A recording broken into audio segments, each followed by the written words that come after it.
अस्सलाम वालेकुम dear students, उम्मीद है कि आप खैरियत से होंगे और आप अपने एग्ज़ाम्स की प्रिपरेशन कर रहे होंगे। I am mister Sohail, your mathematics teacher. और आज का जो हमारा लेक्चर है वो एक सैम्पल पेपर है जिसमें हमने जो मैथमेटिक्स के मैक्सिमम एसएलओज़ हैं उनको कवर किया है। यानी कि मैक्सिमम जो आपके एसएलओज़ हैं वो इस पेपर के अंदर आपके कवर होंगे। तो आपने क्या करना है, इस पेपर और जो पेपर कंस्ट्रक्ट किया हुआ है ये सारा जो है ना वो आपके बोर्ड के पैटर्न के ऊपर ही कंस्ट्रक्ट हुआ है। ठीक है, तो आपने इसको गौर से देखना है, साथ साथ अंडरस्टैंड करना है और इस पूरे पेपर को आपने लाजमी जो है वो घर में ज़रूर सॉल्व करना है। हम यहाँ पे क्या करेंगे, जो हमारे एमसीक्यूज़ होंगे हर एमसीक्यूज़ को हम सॉल्व करेंगे।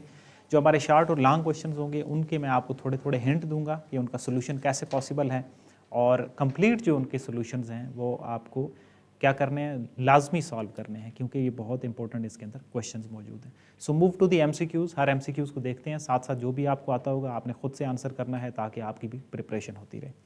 तो सबसे पहले क्या चीज़ होती है कि आपका पेपर जो है वो किस तरीके से आता है। सेक्शन ए 20 मिनट्स होते हैं और आपके 15 मार्क्स होते हैं।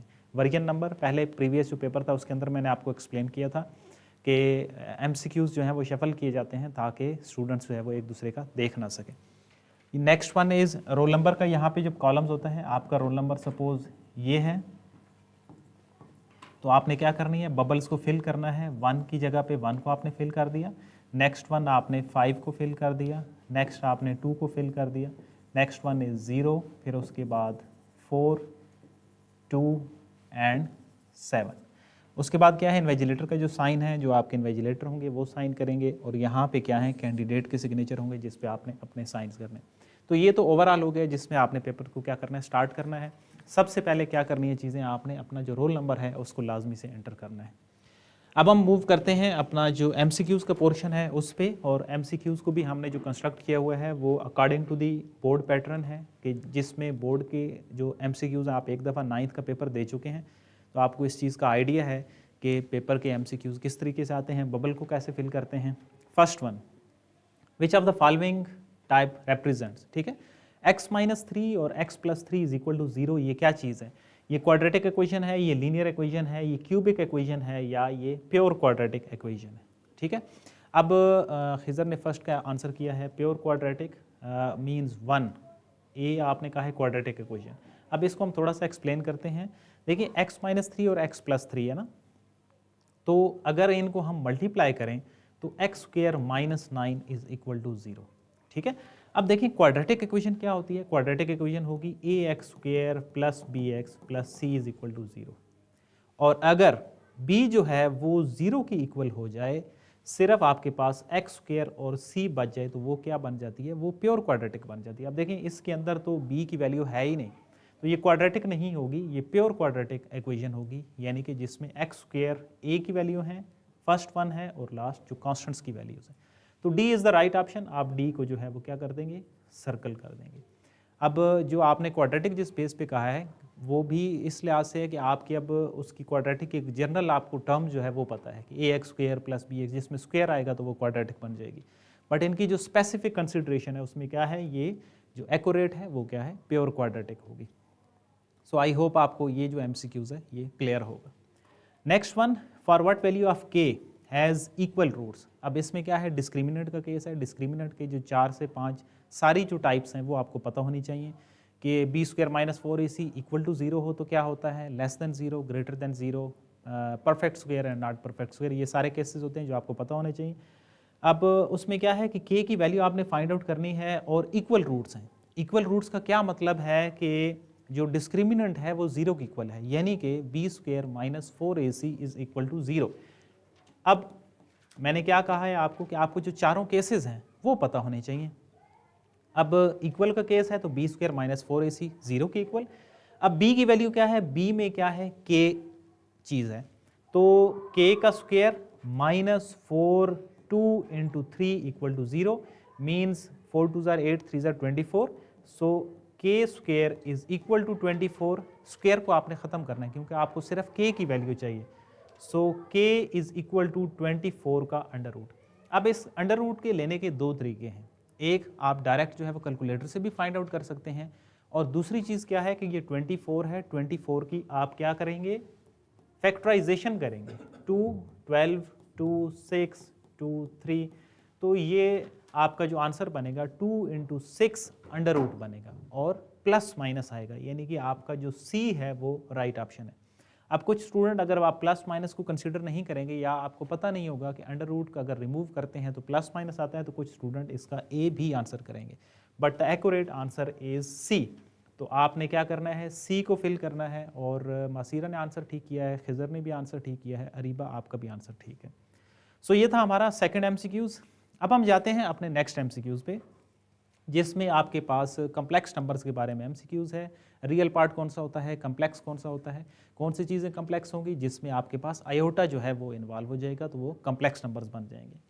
3 minus 3 iota is equal to this one, और then the value of m, m की वैल्यू आपने फाइंड आउट करनी है। अगर इस फॉर्म में इक्वेशंस लिखी होंगी तो दोनों साइडों से जो रियल पार्ट होते हैं वो आपस में कंपेयर हो जाते हैं, और जो इमेजिनरी पार्ट होते हैं वो आपस में एक दूसरे के साथ कंपेयर हो जाते हैं। अब देखिए इसका इमेजिनरी पार्ट क्या है, 3 आयोटा है। इसका जो इमेजिनरी पार्ट क्या है वो है m माइनस 2 आयोटा।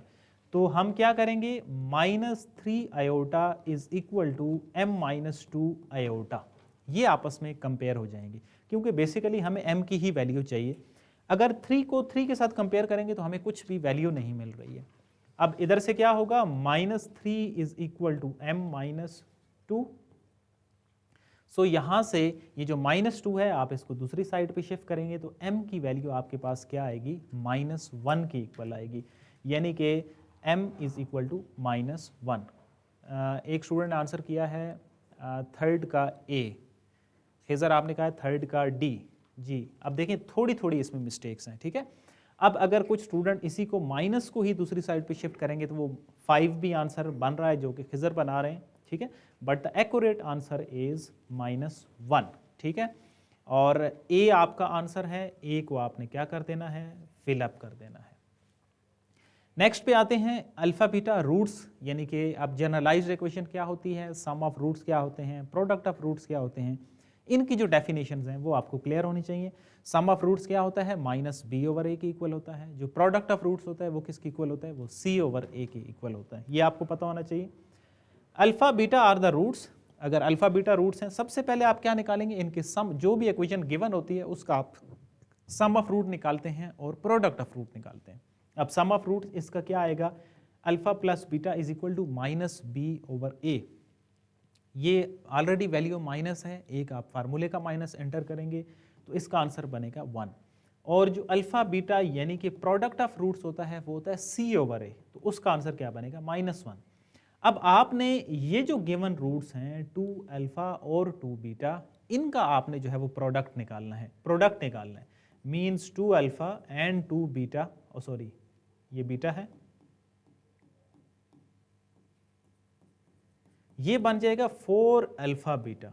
अब आपके पास अल्फा बीटा की जो वैल्यू है वो -1 है, so the right answer is -4, यानी कि 4 का डी जो है वो राइट ऑप्शन है। मासीरा आपका आंसर ठीक है, 4 का डी।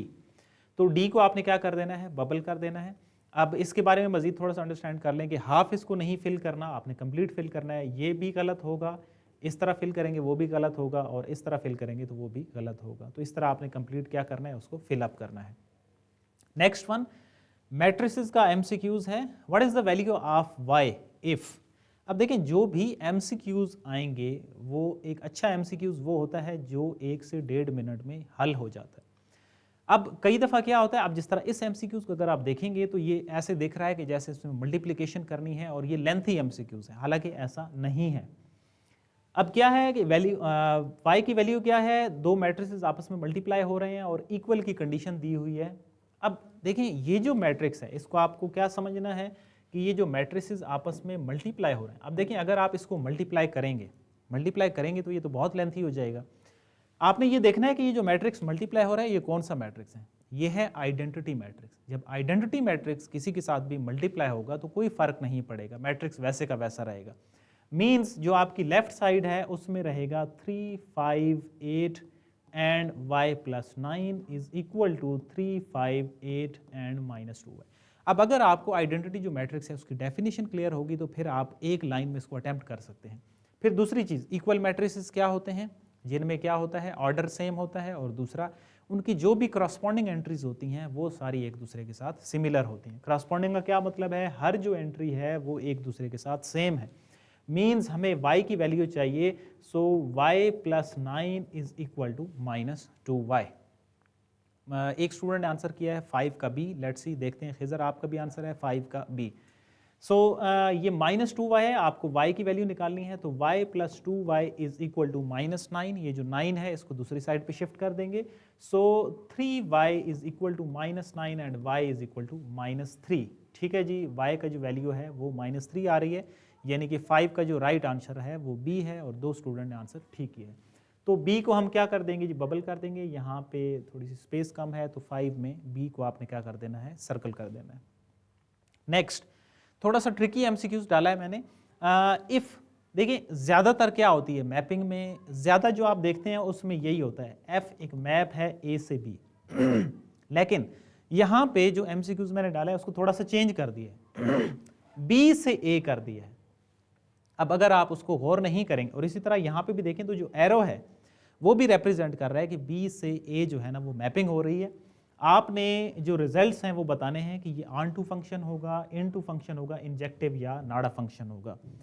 अब अगर आप ये जो चीज़ है ये एमसीक्यूज को कंप्लीटली फोकस नहीं करेंगे तो फिर ज़्यादातर जो स्टूडेंट होंगे वो गलत आंसर ही करेंगे। ठीक है, अब आपने ये b से a पे मैप जा रहा है, तो इसका जो राइट ऑप्शन है वो इनटू फंक्शन है, यानी कि b इसका राइट ऑप्शन है। और आपने मजीद 6 का खिजर ने आंसर किया है b, और मजीद आपने क्या करना है, आपको फंक्शन क्या होता है, इनटू फंक्शन को, हाँ जिस तरह आप मासीरा ने आंसर किया है कि 6 का इनटू b होगा। अच्छा ठीक है, आपका भी आंसर ठीक है, खिजर आपका भी आंसर ठीक है। अब इसके लिए आपने क्या करना है, फंक्शन क्या होता है वो उसकी definition, into function, onto function, one to one function, injective function और बाइजेक्टिव फंक्शन, ये जो 6 चीज़ें हैं, ये 6 जो डेफिनेशन है वो क्लियर होनी चाहिए।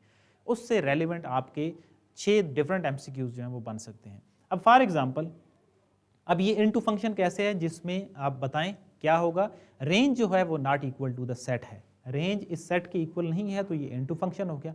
अब एक तो एमसीक्यूज यहाँ पे कैसे बन सकता है कि अगर इसी मैप को मैं कर दूं f from a to b हो जाए। अब आपसे मैं पूछता हूं कि अगर map f from a to b हो जाए तो फिर ये क्या होगा। ठीक है, अब उल्टा कर दिया, यही अगर मैप हो तो फिर ये फंक्शन ऑन टू होगा, इन टू होगा, क्या चीज़ होगा। अब इन टू फंक्शन में क्या होता है, range is not equal to the set. ठीक है, range is not equal to, यानी कि एंड वाला जो सेट होगा इसके इक्वल नहीं होगी। अगर रेंज इस सेट के इक्वल आ जाए तो वो क्या बन जाता है, वो ऑन टू फंक्शन है। तो अगर मैप को उल्टा कर दिया जाए तो फिर जो रेंज बन रही है वो उसी की इक्वल बन रही है, तो फिर इसका जो ऑप्शन होगा वो चेंज हो जाएगा। ठीक है, फिर वो ऑन टू फंक्शन हो जाएगा। But right now the answer is into function, यानी कि ऑप्शन बी। तो यहाँ से एक मैंने एमसीक्यूज आपको बना दिया, 6 आपको डिफरेंट डेफिनेशंस बता दी जो कि आपने प्रिपेयर करनी है, उसके रेफरेंस से आपके मल्टीपल जो एमसीक्यूज हैं वो बन सकते हैं। So move to the next MCQs. MCQs number 7. At what point will the graph of y is equal to 2x square minus 1 cuts y axis? ठीक है, तो y axis पे कहाँ पे कट करेगा, तो आपने वैल्यूज पुट करनी है, सब्स्टिट्यूट करनी है, जहाँ पे दोनों के जो आंसर हैं वो सिमिलर आ जाएं, वहाँ पे ये एक दूसरे को क्या करेंगे, कट करेंगे। तो बारी बारी आपके पास ऑर्डर पेयर दिए हुए हैं, आपने बताना है कि x की वैल्यू क्या होगी और y की वैल्यू क्या होगी। तो ये सब्स्टिट्यूट करके आपने खुद से चेक करना है। खिजर आपने आंसर किया है कि 7 का C आंसर होगा, एनीवन एल्स, मसीरा 7 का C 0 एंड -1। हम इसको चेक भी कर लेते हैं, देखें y is equal to 2x square -1 है, तो -1 y की जगह पे लिख दिया, is equal to 2x square की जगह पे 0 लिख दिया, तो -1 इज इक्वल टू -1, यानी कि आपका आंसर ठीक है, C जो है वो इसका राइट ऑप्शन है। Next one, very important MCQs.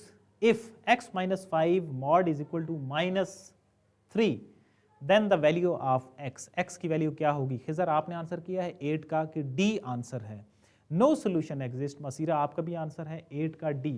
जी बिल्कुल जी, 5 इसका आंसर होगा। अब अगर आपको इसकी कंडीशन का नहीं पता, मॉड के अंदर जो भी वैल्यूज़ होती हैं, जो उसके आंसर्स होते हैं वो हमेशा क्या होते हैं, पॉजिटिव होते हैं। अगर वो नेगेटिव आंसर आएगा तो फिर मीन्स उसका जो सोल्यूशन होगा वो एग्जिस्ट नहीं करेगा।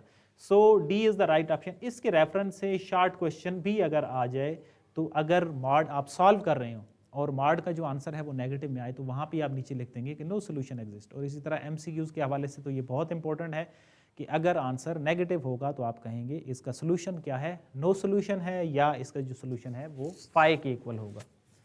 सो next one, if the discriminant के रेफरेंस से हम पहले भी एक एमसीक्यूज कर चुके हैं। Discriminant of a x square plus b x plus c is equal to 0 is negative, ठीक है। तो वहाँ पे क्या बताया था, 9 का सी दो स्टूडेंट ने आंसर किया है, मासीरा और खिजर ने। 9 का सी इमेजिनरी, जी बिल्कुल ऐसे ही है। बेसिकली ये क्या होता है, ये जो आपका क्वाड्रेटिक फार्मूला होता है इसी का ये वाला जो पोर्शन होता है ये जो है ना वो बताता है कि जो आपके रूट्स आएंगे वो किस तरह के होंगे। यही इसी को हम डिस्क्रिमिनेंट का पोर्शन कहते हैं। अब इसके अंदर अगर वैल्यूज़ क्या हों, नेगेटिव आ जाएं तो इमेजिनरी रूट्स बन जाते हैं, ठीक है। अगर इक्वल टू 0 आए तो क्या होता है, वो जो 4 कंडीशन है, वो पहले जो एमसीक्यूज एक हमने डिस्कस किया था वहाँ पे भी मैंने आपको बताया है कि वो 4 कंडीशंस आपको पता होनी चाहिए, उनके रेफरेंस से शॉर्ट क्वेश्चन और एमसीक्यूज ज़रूर आएगा एक ना एक। सो इसका आंसर क्या है, इमेजिनरी, यानी कि सी जो पार्ट है वो आपका राइट आंसर होगा। Next one, a projectile is launched at an angle of 30 degree with an initial velocity of 20. What is the horizontal component of the velocity? 10 का खिजर ने आंसर किया है बी। पहले तो ये मुझे बताएं कि ये जो हॉरिजॉन्टल कंपोनेंट होगा वो किसके इक्वल होगा और उसको कैसे रिप्रेजेंट करेंगे, क्योंकि इसके रेफरेंस से एक तो चेंज एमसीक्यूज कैसे आ सकता है, वर्टिकल कंपोनेंट पूछा जाए, वी वाई पूछा जाए। अब जो पूछा गया वो एक तो वी एक्स पूछा गया, वी एक्स किसके इक्वल होगा आपने बताना है जी। यू हैव 5 सेकेंड के जो हॉरिजॉन्टल कंपोनेंट होगा, हॉरिजॉन्टल हमारे पास बेस होगी, हॉरिजॉन्टल बेस तो होगी बट वो किसके इक्वल होगा, उसकी value v cos theta. Well done, बहुत अच्छे, बासीरा का आंसर बिल्कुल ठीक है कि वी कॉस थीटा की इक्वल होगा। अब वेलोसिटी आपको दी हुई है 20 और एंगल इसी तरह दिया हुआ है तो आप लिखेंगे 20 कॉस 30, तो उससे आप जो आंसर निकालेंगे वो आपका 17.3 आएगा, यानी कि बी जो है वो इसका राइट ऑप्शन है। और इसके रेलिवेंट जो है वो कौन सा एमसीक्यूज हो सकता है, इसके रेलिवेंट वर्टिकल अगर कंपोनेंट पूछ लिया जाए तो वो आपका इसके रेलिवेंट एमसीक्यूज बन सकता है। Next one, to create a realistic rainbow effect which type of the curves is the most appropriate for arcs. Arcs के लिए कौन सी जो रेनबो है रियलिस्टिक वो एक्यूरेट होगी। 11 straight line, parabola, circular arc या स्पाइरल। सो वेरी इजी, नाम से ही लग रहा है कि सर्कुलर की बात हो रही है, सो सी इज द राइट ऑप्शन, ठीक है। तो सी को हम क्या कर देंगे, फिल कर देंगे। सो हम नेक्स्ट मूव करते हैं अपना जो 12 एमसीक्यूज है उसकी तरफ। 2 circles having the radii 4 and 5 respectively touch each other internally. इस पे बहुत दफ़ा जो हमने वर्कशीट्स की थी उस पर भी बात की थी कि अगर 2 सर्कल्स आपस में इंटरनली एक दूसरे को टच करते हैं तो क्या होगा, उनके जो रेडियाई होंगे वो एक दूसरे के साथ सब्ट्रैक्ट हो जाएंगे, और अगर एक्सटर्नली जो है वो टच करेंगे तो उनके जो रेडियाई होंगे वो आपस में एक दूसरे के साथ एडअप हो जाएंगे। सो एक का जो रेडियस है वो 5 है, दूसरे का 4 है, इंटरनली टच करते हैं तो 5 - 4 होगा विच इज़ 1। मसीरा आपका आंसर ठीक है, खिजर का भी आंसर ठीक है। सो 12 का जो आंसर है वो है ए।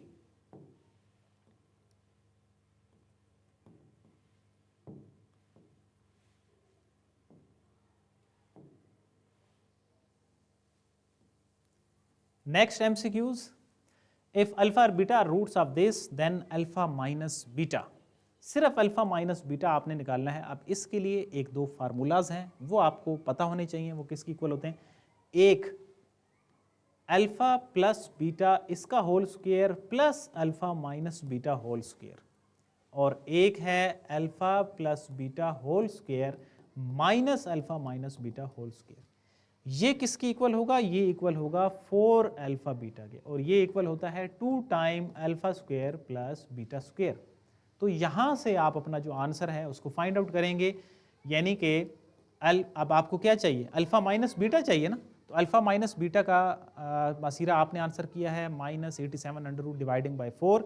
मैं फार्मूले को ज़रा क्लियर कर दूं। तो अब यहाँ पे देखें अल्फा माइनस बीटा की आपको वैल्यू चाहिए, मीन्स अल्फा माइनस बीटा ये जो है इसको आपने सेपरेट करना है। मैंने दोनों फार्मूले लिख दिए हैं, दोनों के रेफरेंस से एमसीक्यूज आ सकता है, शॉर्ट क्वेश्चन आ सकता है। So alpha plus beta whole square minus 4 alpha beta is equal to alpha minus beta whole square. अब एक तो ये चीज़ हो गई और फिर उसका आप अंडर रूट ले लेंगे। बट द क्वेश्चन इज कि अल्फा प्लस बीटा और अल्फा बीटा की वैल्यू कहाँ से आएंगी। जब भी आपको इक्वेशन दी जाएगी तो सबसे पहले आपने उसका सम ऑफ रूट्स और प्रोडक्ट ऑफ रूट्स निकालना है। Sum of roots mean alpha plus beta और product of roots mean alpha beta. ये आपने वैल्यूज़ निकालनी है और फिर उनको इधर आप सब्सटीट्यूट कर देंगे। जो स्टूडेंट ने आंसर किया मासीरा ने कैलकुलेशन के बाद, यानी कि इनके अंदर आपने वैल्यू सब्सटीट्यूट करनी है अल्फा प्लस बीटा की और अल्फा बीटा की। The answer right answer is -87 under root dividing by 4 means c is the right option. So move करते हैं 14th एमसीक्यूज पे। In a given figure O is the centre of circle then the angle x is. O क्या है, centre of the circle है, तो आपने x जो angle है वो बताना है। बहुत सारे तरीके हैं इसको सॉल्व करने के, जैसे आपको आसान लगे आपने बताना है। 180 हाफ सेमी जो सर्कल होगा उसके ऊपर 180 एंगल होगा, 30 सब्ट्रैक्ट कर देंगे तो 150 जो है वो आपका राइट ऑप्शन बनेगा। सो 14 का जो आंसर है दैट इज 150। सो लास्ट हमारा एक एमसीक्यूज रह गया है। In a given figure O is the center of the circle then the angle x is। जी 15 का आंसर कौन बताएगा। x आपने बताना है, तो ये दोनों जो एंगल होंगे इनको आपने क्या कर देना है, सम अप कर देना है। 20 + 30 द राइट ऑप्शन इज 50, यानी कि A इसका क्या है, राइट ऑप्शन है। सो ये थे हमारे एमसीक्यूज, बहुत ही इंपॉर्टेंट एमसीक्यूज हैं। मासीरा आपका आंसर ठीक है 50, खिजर का भी आप आंसर ठीक है। बहुत इंपॉर्टेंट एमसीक्यूज हैं, तकरीबन हमने सारे जो हैं उनका सोल्यूशन भी साथ साथ किया है, आपने भी काफ़ी सारे आंसर किए हैं। सो ये जो एमसीक्यूज हैं हर एक को आपने एक दफ़ा दोबारा से घर में क्या करना है, रिपीट करना है, ताकि हर हवाले से जो आपके एमसीक्यूज हैं वो क्लियर हो जाए। सो अब हम मूव करते हैं अपना जो शार्ट क्वेश्चन का पोर्शन है उसके ऊपर, और जो मैक्सिमम चीज़ें हैं वो आपने रीड आउट की होंगी, आपने पढ़ी होंगी। थोड़ी थोड़ी हम साथ साथ डिस्कस करते जाएंगे कि उनका जो सोल्यूशन है वो कैसे पॉसिबल होंगे, और घर में फिर आपने कंप्लीट इनका जो सोल्यूशन है वो आपने खुद से करना है। पहला short question, solve the following equation. अब आपने इक्वेशन को सॉल्व करना है, मींस आपको x की वैल्यू निकालनी है। अब x की वैल्यू के लिए मैंने आपको आसान जो तरीका बताया था वर्कशीट्स के अंदर, वो क्या है कि जो भी नीचे सारी वैल्यूज़ हैं उनसे आपने क्या कर देना है, मल्टीप्लाई कर देना है दोनों तरफ, वो आपका एलसीएम होगा। उससे क्या होगा, आपके पास एक क्वाड्रेटिक इक्वेशन बन जाएगी। तो क्वाड्रेटिक इक्वेशन से आप फिर x की वैल्यू बाय फैक्टर मेथड भी निकाल सकते हैं, बाय कंप्लीटिंग स्क्वायर भी निकाल सकते हैं, बाय क्वाड्रेटिक फार्मूला भी निकाल सकते हैं।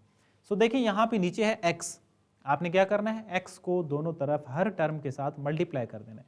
अगर पहले वाली टर्म के साथ मल्टीप्लाई करेंगे तो ये बन जाएगा 3x², दूसरे के साथ मल्टीप्लाई करेंगे तो जस्ट 4 रहेगा, और इधर भी मल्टीप्लाई करना है। ज़्यादातर स्टूडेंट्स जो हैं वो राइट साइड पे मल्टीप्लाई नहीं करते, हर एक वैल्यू के साथ आपने क्या करना है, मल्टीप्लाई करना है। सो 3x² - 7x + 4 is equal to 0। अब आपके पास एक क्वाड्रेटिक प्रॉपर जो है वो इक्वेशन बन गई है। अब आप इस पर अगर वैल्यूज़ छोटी हों तो आप आसानी से उसको फैक्टर जो मेथड है उससे सॉल्व कर सकते हैं। तो अब देखें इसी के अंदर ही फैक्टर आपको समझ आ रहे हैं 4 और 3, यानी कि फैक्टर मेथड का एक दफ़ा तरीका हम थोड़ा सा रिपीट कर देते हैं। दो ऐसे आपको वैल्यूज़ चाहिए होती हैं जिनको मल्टीप्लाई करें तो ये जो साइडों वाले एलिमेंट है ना, साइडों का जो प्रोडक्ट है वो बनना चाहिए, और उनको ऐड करें तो जो सेंटर वाली वैल्यू है वो बननी चाहिए। सो 4 3 are 12, मल्टीप्लाई करें अगर इनको तो 12, यानी कि जो साइड वाली वैल्यूज़ हैं उनका प्रोडक्ट भी बन रहा है, और अगर हम 4 और 3 को आपस में ऐड ऑन करें तो 7 भी बन रहा है। तो आप क्या करेंगे, फैक्टर मेथड अप्लाई करेंगे, वहाँ से आपने x की वैल्यूज़ जो हैं वो 1 या 2 जो भी आएंगी वो आपने फाइंड आउट कर लेनी। ये आसान है as compare to the second one. अब सेकेंड इसके जो सामने है वो क्या है कि इसमें आप सब्सटीट्यूशन आपने करनी है। x - 1/x को आपने क्या कर देना है, y लेट कर लेना है। y आपने लेट किया, दोनों तरफ स्क्वायर करेंगे और इसकी वैल्यू निकालेंगे, ठीक है, x² + 1/x²। अब अगर इसको स्क्वायर करेंगे, ओपन करेंगे तो x² + 1/x² - 2 is equal to y², यानी कि x² + 1/x² की वैल्यू बन रही है y² + 2, ठीक है। तो x² + 1/x² की जगह पे आपने उसकी वैल्यू सब्सटीट्यूट करनी है, x - 1/x यानी कि 4 y² + 2 - y - 11 is equal to 0। तो सिंप्लीफिकेशन के बाद ये भी आपके पास एक क्वाड्रेटिक इक्वेशन बन जाएगी और आपने फिर क्या करना है, इससे भी आंसर निकालना है। अब अगर दोनों को कंपेयर किया जाए, देखा जाए तो ये ज़रा लेंथी है और हैं दोनों में क्या है, आपने वैल्यूज ही निकालनी है। तो इसके मुकाबले में आप ये वाला जो है वो ईजी है, आसानी से सॉल्व हो जाता है, कम टाइम में सॉल्व हो जाता है, तो आप इसको सॉल्व करेंगे। सो ये था हमारा पहला short question. Now move to the second. Alpha beta के रेफरेंस से हमारे पास 2 MCQs भी थे, यहाँ पे एक शॉर्ट क्वेश्चन भी डाला है। Alpha beta roots of this equation form an equation. आपने एक इक्वेशन बनानी है, एक सोल्यूशन, एक जो स्टूडेंट है उन्होंने सॉल्व किए हैं 4/3 एंड 1 मसीरा आपने सॉल्व किए हैं। सो बाकी जो स्टूडेंट्स हैं, आप मैंने बेसिक थोड़ा सा बता दिया, आइडिया दे दिया, अब आपने घर में इसको ज़रूर कंप्लीटली सॉल्व करना है। अल्फा बीटा रूट्स हैं इस इक्वेशन के, फॉर्म एन इक्वेशन, एक इक्वेशन आपने बनानी है whose roots are double to the roots of given equation. ठीक है, अब जो इक्वेशन नई बनाई जाती है उसका फार्मूला क्या होता है, उसका फार्मूला होता है x² minus sx plus p is equal to 0। s stand for sum of roots और p stand for product of roots. ठीक है, तो अब आपने क्या करना है, और वो रूट्स कैसे होंगे, double to the roots of the given equation, जो गिवन इक्वेशन के रूट्स हैं उनसे वो डबल होंगे। अब पहले तो क्या है कि जो इक्वेशन आपको दी जाती है उसके आपने वैल्यूज निकालनी है। उससे क्या निकालना है, आपने सम ऑफ रूट निकालेंगे। सम ऑफ रूट का फार्मूला क्या होता है, -b/a।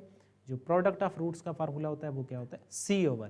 तो उससे आप वैल्यू निकालेंगे और फिर उसके रेलिवेंट आपने अपने जो नेक्स्ट इक्वेशन के, इस इक्वेशन के जो रूट्स हैं वो आपने फाइंड आउट करने हैं। ज़्यादा इसमें इंपॉर्टेंट चीज़ क्या है, ये इक्वेशन है, आपको इक्वेशन का पता होना चाहिए। s क्या स्टैंड करता है, p क्या स्टैंड करता है और इक्वेशन किस चीज़ के इक्वल होती है। अब इसके मुकाबले में अगर हम सामने वाले MCQs पे जाएं तो ये आपका है कॉम्प्लेक्स नंबर के relevant, 2 + 3 iota over 3 - 2 iota whole square. अब कॉम्प्लेक्स नंबर्स में आपके पास जो नीचे वैल्यू है अगर वो 1 से ज़्यादा है, लाइक दिस, तो आपने क्या करना है, उसका कॉन्जुगेट लेना है। कॉन्जुगेट क्या चीज़ होती है, उसके अपोजिट से मल्टीप्लाई भी करना है, डिवाइड भी करना है।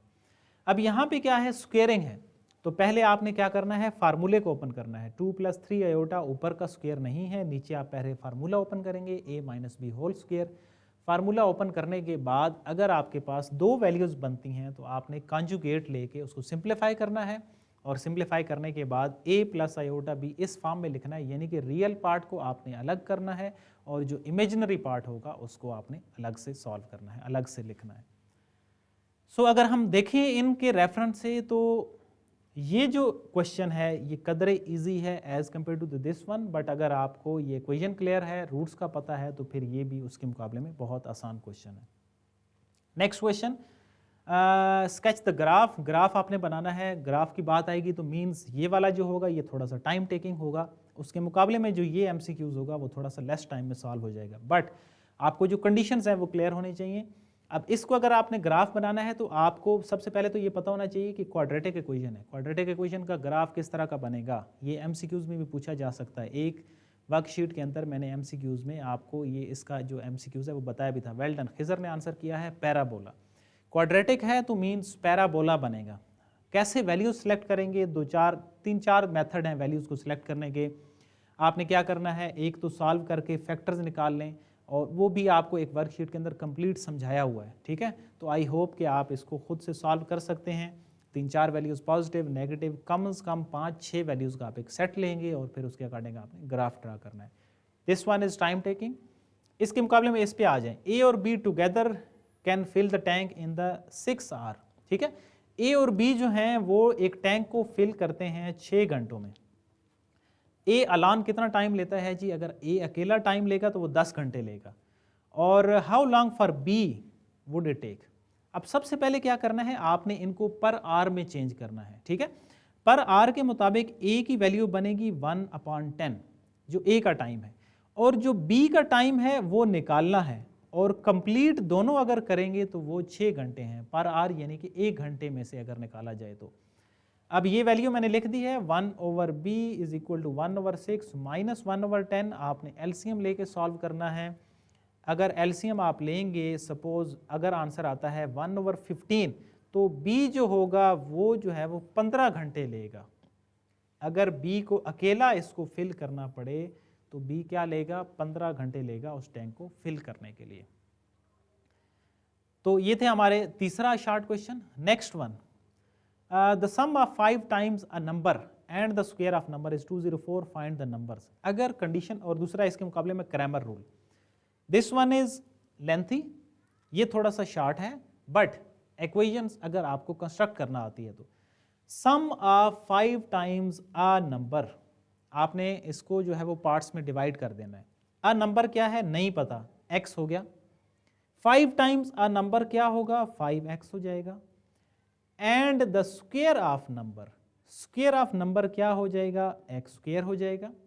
और क्या हो रहा है, इनका सम जो है शुरू में आ गया, is equal to 204। Find the number, आपने नंबर फाइंड आउट करना है। तो अब तरतीब से लिखेंगे x square plus 5x minus 204 is equal to 0। This is quadratic equation. Again आप quadratic formula, mid term break या कंप्लीटिंग स्क्वायर किसी से भी सॉल्व कर सकते हैं। सो एक तो ये होगा जिसमें आपको इक्वेशंस का बनाना जो है ना वो आना चाहिए, तो फिर तो ये बहुत आसान है। दूसरी साइड पे आ जाएं, यूज द क्रैमर रूल। अब क्रैमर रूल थोड़ा सा लेंथी है बट इतना ज़्यादा मुश्किल नहीं है, लेकिन इंपॉर्टेंट भी एज वेल एज बहुत ज़्यादा है। Cramer rule as well as जो इन्वर्सिस मेथड हैं दोनों बहुत इंपॉर्टेंट हैं। दोनों के रेफरेंस में से कोई एक जो क्वेश्चन है वो आने के काफ़ी चांसेस होते हैं। सो क्या करना है, मैट्रिसेस की फॉर्म में लिखना है। फिर आपने सबसे पहले तो डिटर्मिनेंट लेना है। अगर डिटर्मिनेंट क्या आ जाए, 0 की इक्वल आ जाए तो फिर तो सोल्यूशन एग्जिस्ट ही नहीं करता। अगर नॉन ज़ीरो आए यानी कि नॉन सिंगुलर आए तो फिर आप सोल्यूशन को आगे बढ़ाएंगे, और जो x की वैल्यू होती है वो होती है ax का डिटर्मिनेंट ओवर a का डिटर्मिनेंट। ax क्या होता है, x की वैल्यू को ख़त्म करते हैं, उसकी जगह पे b की वैल्यू को लिखते हैं। और इसी तरह ay क्या होगा, ay का डिटर्मिनेंट ओवर a का डिटर्मिनेंट। और a डिटर्मिनेंट जो है वो आप निकाल सकते हैं ad माइनस bc फार्मूला से। ठीक है, तो दोनों ही इजी हैं क्योंकि इम्पोर्टेंट वो इजी है और ये इम्पोर्टेंट वन है, तो ये आपको ज़रूर जो है वो प्रिपेयर करना है। Next 5, if the matrix of coefficient of this is singular then find k। अब ऊपर वाला जो क्वेश्चन है उसी के रेलिवेंट है कि सिंगुलर है, इट मीन्स इनका, चलें अब प्रीवियस को मैट्रिसेस फॉर्म में किस तरह लिखते हैं, 5 माइनस 4 माइनस k और 10, और यहाँ पे जो हैं वो वेरिएबल्स आ जाते हैं और दूसरी साइड पे ये वैल्यूज आ जाती हैं b की। वो ये कह रहे हैं कि ये सिंगुलर हैं। सिंगुलर का क्या मतलब है, इसका डिटर्मिनेंट अगर आप लेंगे तो वो 0 की इक्वल आएगा। 0 की इक्वल आप रखेंगे डिटर्मिनेंट को और वहाँ से आपने k की वैल्यू फाइंड आउट करनी है। ये वाला आसान है। इसके मुकाबले में दूसरी साइड पे क्या है कि वो फंक्शन जो MCQs में भी आपको कहा है कि 6 जो डिफरेंट उनकी टाइप्स हैं वो क्लियर होनी चाहिए। फंक्शन क्या होता है, into, onto, 1-to-1, injective, bijective, ये जो सारी फंक्शन की टाइप्स हैं वो क्लियर होनी चाहिए। तो ये ईजी है as compare to this one, क्योंकि इसके लिए अगर आपको डेफिनेशन क्लियर नहीं है तो फिर आप नहीं बता सकते कि फंक्शंस क्या होते हैं और उनके कौन कौन से एक्यूरेटली नाम है। लेकिन अगर आपको एक्यूरेट नाम पता है तो फिर ये लेस टाइम टेकिंग है as compare to 5 this one, जिसमें आपने k की वैल्यू निकालनी है। नेक्स्ट पे आ जाते हैं, इन्वर्सिस वाला जो क्वेश्चन है कदरे थोड़ा सा मुश्किल है, जो ये वाला पार्ट है, और उसके मुकाबले में जो ये है वो आसान है। Unit vector, direction vector over magnitude, but इसमें कैलकुलेशंस जो हैं वो इसमें थोड़ी सी लेंथी हैं। क्या है, a plus B minus 2c। सबसे पहले तो आपने ये निकालना है, और a, b और c की जो वैल्यूज़ हैं वो दी हुई हैं, 1 और 3 ऑर्डर पेयर में दी हुई हैं। जब इनको आप लिखेंगे तो आप लिखेंगे आयोटा प्लस 3j, यानी कि i प्लस 3j, ये आई जे की फॉर्म में आ जाएगा। आप इनकी जगह पे वैल्यूज़ लिख के पहले डायरेक्शनल वेक्टर निकालेंगे, फिर उसका मैग्नीट्यूड, यानी कि 3 कंपोनेंट है तो x square plus y square plus z square under root, वो मैग्नीट्यूड निकल आएगा। और आपने अगर मैग्नीट्यूड से डायरेक्शन वेक्टर को डिवाइड किया तो वो यूनिट वेक्टर निकल आएगा। इसके मुकाबले में जो इन्वर्सिस वाला है उसकी क्या कंडीशन होती है, y is equal to f of x और f inverse of y is equal to x. थोड़ा सा मुश्किल है ये वाला as compare to this one. आपने फंक्शन को उसकी y की इक्वल रख के इन्वर्सिस की जो वैल्यू है वो निकालेंगे, और फिर आपने f इनवर्स ऑफ 1 जो वैल्यूज़ निकालेंगे फिर आपने उसका f इनवर्स ऑफ 1 भी निकालना है। तो पहले आप f इनवर्स ऑफ x निकालेंगे, फिर आप f इनवर्स ऑफ 1 निकाल सकते हैं। और इसी तरह जो दूसरा फंक्शन है उसका भी पहले g इनवर्स निकालेंगे और फिर आपने उसका 1/3 निकालना है। So next MCQ, solve the inequality. Inequality को सॉल्व करना है, मॉड का क्वेश्चन है, तो 2 माइनस 5x ओवर 4 +-2/3। जब आप मॉड को रिमूव करते हैं तो प्लस माइनस आ जाता है, अगर इधर ही नेगेटिव आ जाता तो आप लिखते नो सोल्यूशन एग्जिस्ट। अब दो इसकी वैल्यूज आ जाएंगी, एक दफ़ा आप 2 - 5x/4 greater than equal to 2/3 और एक दफ़ा लिखेंगे 2 - 5x/4 greater than equal to -2/3। तो आपने दो x की जो वैल्यूज हैं वो फाइंड आउट कर लेनी है। एंड पे जो लिखने का स्टाइल है अलग अलग रहने दें, उनको इकट्ठा करके लिखते हैं, वो आपकी चॉइस है। ये आसान है। और इस पे आ जाएं प्रोबेबिलिटी। लास्ट जो लेक्चर था उसमें था प्रोबेबिलिटी के क्वेश्चन। तो आपको क्या करना है, जो कार्ड्स हैं उनका पता होना चाहिए कि टोटल कितने कार्ड्स होते हैं। जो बच्चे ताश वगैरह को देखी हो, खेली हो, तो टोटल उसमें 52 होते हैं और हर एक के 13-13 होते हैं, स्पैड के, हर्ट के, और दो उसमें और कंडीशंस होती हैं। तो टोटल हर एक के 13-13 जो है ना वो कार्ड्स होते हैं। और उनमें क्या है कि टोटल तो हो गया 52 कार्ड्स हो गए।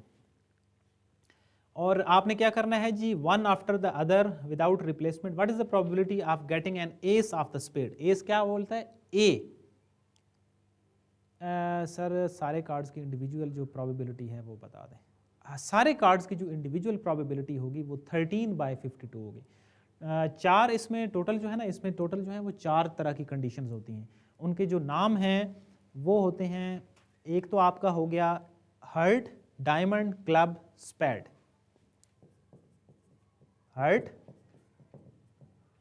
डायमंड, स्पैड और क्लब। हर एक के 13-13 होते हैं। इसके भी 13, इसके 13, इसके 13 और इसके 13। टोटल कितने हो गए, 52 हो गए। तो अब हर एक की अगर आप इंडिविजुअल निकालेंगे तो वो 13/52 इंडिविजुअल की 13/52 या 1/4 आ गया। फिजर आई होप आपको क्वेश्चन क्लियर होगा। अब इधर जो कंडीशन है, इधर उसने क्या बोला हुआ है कि आपने निकालना है एस का। एस का अब एक कार्ड होता है, एक कार्ड होता है तो उसकी प्रोबेबिलिटी हो गई 1/52 और उसके साथ किसकी प्रोबेबिलिटी मल्टीप्लाई कर रहा है वो जो है ना वो and the card of the heart. अब हर्ट के टोटल कितने कार्ड्स होते हैं, हर्ट के टोटल हो गए 13 कार्ड, बट ये आएगा 13/51। ये 13/51 क्यों आएगा, क्योंकि एक जो एस का कार्ड है वो निकला है और उसने कहा है कि वन आफ्टर अनदर है। तो इसका आप आंसर निकालेंगे, दोनों को आपस में मल्टीप्लाई करेंगे तो ये आपके पास क्या आ जाएगी, इनकी प्रोबेबिलिटी आ जाएगी। और सारे जो कार्ड्स हैं उनके मैंने आपको नाम लिख दिए हैं, उनकी इंडिविजुअल जो है वो प्रोबेबिलिटीज़ बता दी हैं। अब अगर इन सारों में से सारे जो एस हैं उनकी प्रोबेबिलिटी निकालनी होगी तो हर 13 में से एक एस होता है तो 4/52 हो जाएगी। इसी तरह कोई भी किंग्स के पूछे जा सकते हैं, क्वीन के पूछे जा सकते हैं, जोकर के या कलर्ड जो कार्ड हैं उनकी डिफरेंट तरीके से प्रोबेबिलिटीज जो हैं वो पूछी जा सकती हैं। सो ये था 7। Now move to the next, shade the solution region of the boundary of the linear inequalities. ये वाला जो है वो इसका फर्स्ट पार्ट आसान है। कैसे आसान है कि आपने एसोसिएटेड इक्वेशन बनानी है, इक्वल टू 50 रखेंगे, इक्वल टू 10, एक दफ़ा x 0 तो y की वैल्यू, एक दफ़ा y 0 तो x की वैल्यू, यानी कि आपको ऑर्डर पेयर चाहिए। ऑर्डर पेयर के बाद आप उनका ग्राफ ड्रा करेंगे। ग्राफ ड्रा करने के बाद आपने शेड तब करना है कि पहले आपको पता होना चाहिए कि सोल्यूशन कहाँ पे एग्जिस्ट करता है। फिर आप 0-0 पॉइंट पुट करेंगे मेन इक्वेशन के अंदर। अगर फॉल्स हो जाए तो सोल्यूशन क्या होता है, सपोज ये आपका ग्राफ है, अगर फॉल्स हो जाए तो solution away from the origin होता है, और अगर ट्रू हो जाए तो सोल्यूशन टुवर्ड्स द ओरिजिन होता है। ठीक है, तो ये आसान है इसको शेड करना। फिर जो सोल्यूशन रीजन होगा यानी कि जहाँ पे दोनों के वैल्यूज लाई कर रही होंगी उनको आप शेड कर देंगे तो वो आपका सोल्यूशन रीजन होगा। इसके मुकाबले में जो दूसरी चीज़ है वो थोड़ा सा डिफिकल्ट है। A balloon is floating at the height of 60 meter from the 2 points on the ground 80 meters apart from the straight line, angles of elevation or depression। लेकिन at the same time angle of elevation और जो depression की question है वो आपने must करने हैं, क्योंकि इनके रेफरेंस से हर साल में क्वेश्चन ज़रूर आता है। इस साल भी आने के 100% चांस हैं। तो एंगल ऑफ एलिवेशन क्या होता है, जब आप नीचे खड़े होगे ऊपर की तरफ किसी वैल्यूज़ को देखेंगे तो एंगल ऑफ एलिवेशन, अगर आप ऊपर से नीचे की तरफ देखेंगे तो एंगल ऑफ डिप्रेशन। उसमें डिटेल में हमने वर्कशीट एक है एक्सरसाइज की वो की हुई है, आप वहाँ से देख के एंगल ऑफ एलिवेशन और डिप्रेशन के जो क्वेश्चन हैं उनको आप सॉल्व कर सकते हैं। Next again solution set of the equation. Equation के रेफरेंस से पहला भी एक शॉर्ट क्वेश्चन आया हुआ था। नीचे जो भी वैल्यूज़ हैं उनसे आप मल्टीप्लाई कर दें सबसे पहले, उससे क्या होगा, आपकी इक्वेशन जो है वो स्ट्रेट फॉर्म में, यानी कि उसमें से फ्रैक्शन ख़त्म हो जाएगी। जब फ्रैक्शन ख़त्म हो जाएगी तो फिर आप उसको सॉल्व करना आसान हो जाएगा। और इसके सामने जो है वो थोड़ा सा डिफ़िकल्ट है, ये जो क्वेश्चन है जिसमें अननोन जो वैल्यूज़ हैं वो फाइंड आउट करनी है। तो इक्वेशंस के रेफरेंस से तो मस्ट क्वेश्चन आना ही आना है, तो इसको आपने पक्का कर लेना है। और इसके मुकाबले में ये जो है ये थोड़ा सा डिफ़िकल्ट है, तो गो फॉर दिस वन। और अगर आपने इसको भी सॉल्व करना है तो फिर एक वर्कशीट जो है वो उसमें इस तरह के जो एंगल्स की वैल्यूज़ हैं जो अननोन हैं वो सारे बड़ी डिटेल के साथ डिफाइन की हुई हैं, आपने उसको सॉल्व करना है। सो ये थे हमारे शॉर्ट क्वेश्चन। अब हम मूव करते हैं लॉन्ग क्वेश्चन पे। पहला ही जो क्वेश्चन है वो है इक्वेशंस के रेफरेंस से, ठीक है। और इक्वेशन के रेफरेंस से ये जो पोर्शन है ये इंपॉर्टेंट वन है। इक्वेशंस जो आ सकती हैं, क्या आ सकती हैं, दोनों क्वाड्रेटिक हो सकती हैं, दोनों लीनियर हो सकती हैं, एक लीनियर एक क्वाड्रेटिक हो सकती है, और इस तरह की कंडीशन हो सकती है। ये क्वेश्चन जो है वो थोड़ा सा लेंथी होगा, तो आपने इससे लीनियर बनानी है पहले। अब देखिए इस इक्वेशन को आपने लीनियर बनाना है। लीनियर कैसे बनाना है, मिड टर्म ब्रेक करेंगे। मिड टर्म ब्रेक कैसे कर सकते हैं, 6x² plus 3xy minus 2xy minus y² is equal to 0। यानी कि मल्टीप्लाई करें तो 6 बने और ऐड करें तो सिंगल 1xy बने, ठीक है। अब इसमें से जो कॉमन है वो है 3x, पीछे रहेगा 2x प्लस y, और इधर से जो कॉमन है ये y है, तो 2x plus y means 2x plus y और 3x minus y is equal to 0। दो अलग अलग लीनियर इक्वेशंस आ गई हैं। अब इसके बाद एक लीनियर इक्वेशन को लेके आपने उसकी वैल्यू निकालनी है, दूसरी इसमें पुट करनी है, यानी कि जिस तरह लीनियर और क्वाड्रेटिक का जो सोल्यूशन है वो आप फाइंड आउट करते हैं। जो ओल्ड बुक्स थी उसके अंदर ये आपकी जो सेकंड लास्ट एक्सरसाइज यानी कि 2.5 है, और इसी तरह जो नया सिलेबस में उसमें भी ये शामिल है। हर तरह की जो इक्वेशंस की कंडीशन है वो आपको पता होनी चाहिए। इसके मुकाबले में अगर इसको आ जाएं तो लेक्चर नंबर 25 की जो वर्कशीट है उसके अंदर मैंने दोनों पे बात की है, ट्रांसवर्स कॉमन टेंजेंट पे और कॉमन टेंजेंट पे, दोनों पे बातचीत हुई है। लेक्चर नंबर 25 को देखते हुए आपने इस क्वेश्चन को भी आप सॉल्व कर सकते हैं। और इसी तरह जो इक्वेशंस वाली वर्कशीट है उसके अंदर भी इस तरह का जो क्वेश्चन है वो डिटेल से, बल्कि ऑलमोस्ट सिमिलर क्वेश्चन है वो डिफाइन किया हुआ, मे बी उसमें थोड़ी सी वैल्यूज जो हैं वो चेंज की हुई, या जो प्रीवियस पेपर था उसके अंदर भी एक इक्वेशन का जो क्वेश्चन है वो मैंने सॉल्व किया है।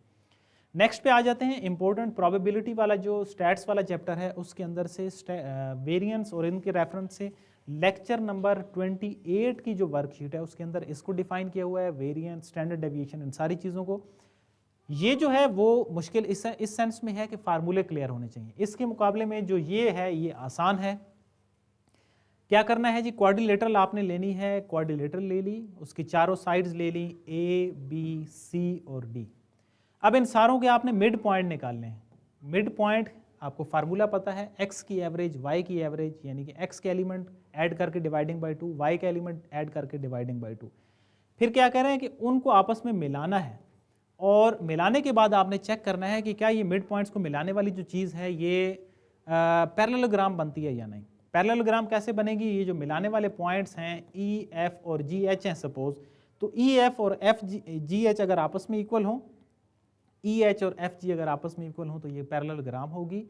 ये आसान है।